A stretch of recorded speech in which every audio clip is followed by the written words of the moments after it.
Hi guys. So I want to talk about Azure SQL Database High Availability and Disaster Recovery, or HA and DR options. So I have already shown out these two regions over here. So there is a region A and region B.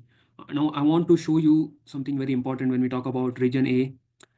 I'll draw a separation between, so we'll call these as regions. So these are the different zones. And for region B as well, it has separate zones.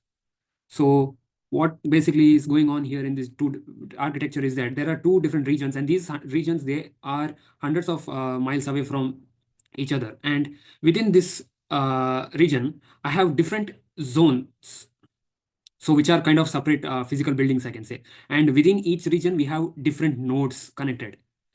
So high availability means if something will happen within this region, and if for some reason if the node goes down, maybe due to some like down, or this complete zone or the whole data center goes down, if my application keeps working and as a configuration as a part of high availability, but now because of some kind of natural calamity, if the whole region goes down, I have to define my disaster recovery, or DR, so that my application can keep going. Now when we talk about SQL Server, so it is a platform as a service, so it is highly manageable, and the high availability options, they're only configured for us. So this is something managing by Azure. We don't have to do anything. And also in most cases, we cannot change a lot of things as well. Everything is basically predefined. And yeah, so let's discuss what kind of high availability options Azure has already configured for us.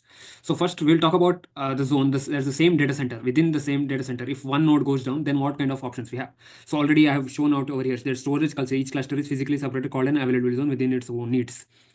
So we'll go into the next slide, and here we can see here. So what happens? So if one node goes down, so we have for this we have a standard premium model, availability model. So what it says over here. So basically the application in this architecture, we can see here there is an application, primary replica, failover, and this what happens here is that the application will connect to the Azure SQL database, and the database will run on the primary compute node, and the data and the log files, they are stored separately in Azure Premium Storage. And if a failure will occur on the compute node, then Azure will create a new compute node from the spare capacity. So as you can see over here, nodes with spare capacity. And applications, then the database will finally, that is reattached to the storage. Then the applications will reconnect to the database after failover. So that's what's being said over here. So and also this is very important. The compute VM and storage are separated to improve fault tolerance. And also primary replica runs on compute node, as I said, with the SSD and TempDB and the log cache. And if failure occurs, new VM is provisioned and database is reattached to the storage.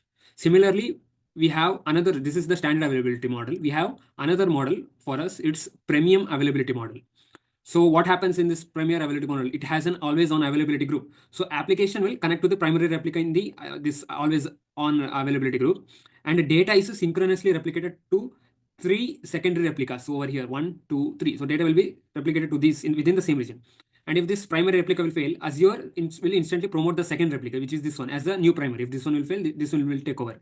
So the failover and applications will reconnect automatically, and backup files, they will be stored in the Azure standard storage. So that's what's discussed over here.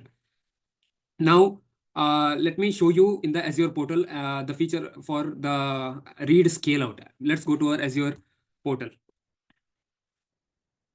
Okay, so we are here in our Azure portal. Now we have already created our database, and if I come down over here to compute and storage,